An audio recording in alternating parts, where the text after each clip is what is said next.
Alors, c'est l'effet d'ombre portée qu'on va réaliser sur les deux lettres. Sur cette ombre portée, on a aussi un petit espace blanc, un petit filet qui sépare l'ombre portée. Donc, pour ce faire, on a les deux lettres initiales. On va quand même s'assurer d'avoir une bonne distance entre les deux lettres. Donc, je peux déplacer avec la flèche pour bien séparer et laisser l'espace pour cet effet d'ombre ajoutée. Alors, première chose que je vais faire, c'est de jumeler ces deux lettres-là, donc avec le tracé transparent créé.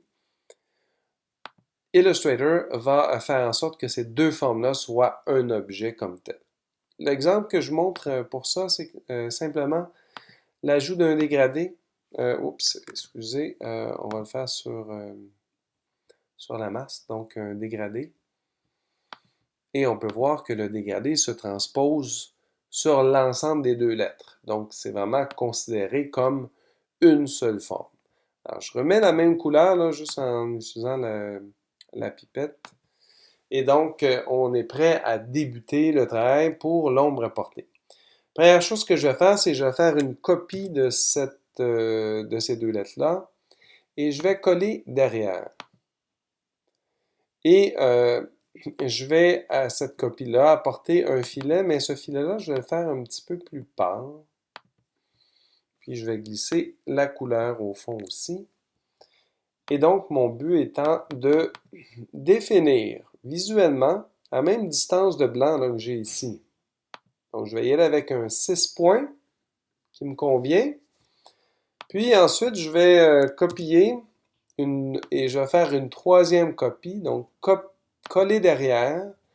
Là, cette fois-ci, je vais utiliser une couleur foncée que je copie aussi encore sur le fond. Et je vais décaler un petit peu.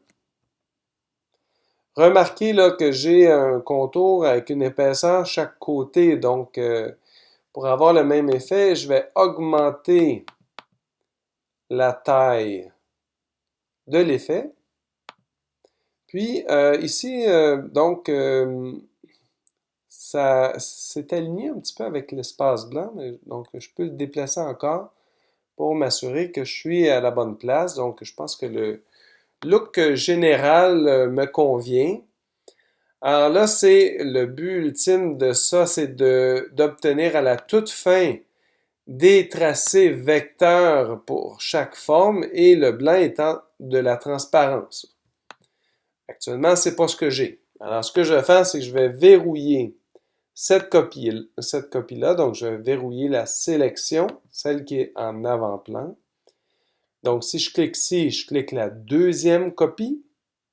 Alors, cette deuxième copie, je vais donc aller dans Tracer vectoriser, excusez, Tracer vectoriser le contour. Exactement. Alors, ça me donne ça comme résultat.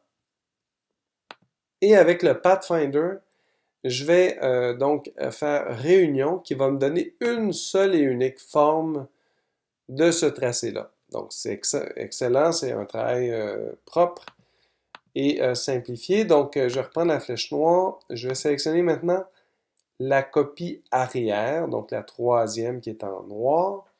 Et je vais faire exactement la même chose, donc tracer et vectoriser le contour, comme ça. Puis, ensuite, réunion pour faire un tracé propre. Alors là, il me reste simplement à utiliser les deux tracés. Donc, je vais sélectionner les deux tracés et mon but étant de prendre le tracé qui est le deuxième pour ouvrir celle qui est derrière, donc le troisième. Alors, je vais utiliser cette option dans Pathfinder et le symbole le présente très bien. Donc, soustraction, donc celle qui est en avant-plan va couper celle qui est en arrière-plan.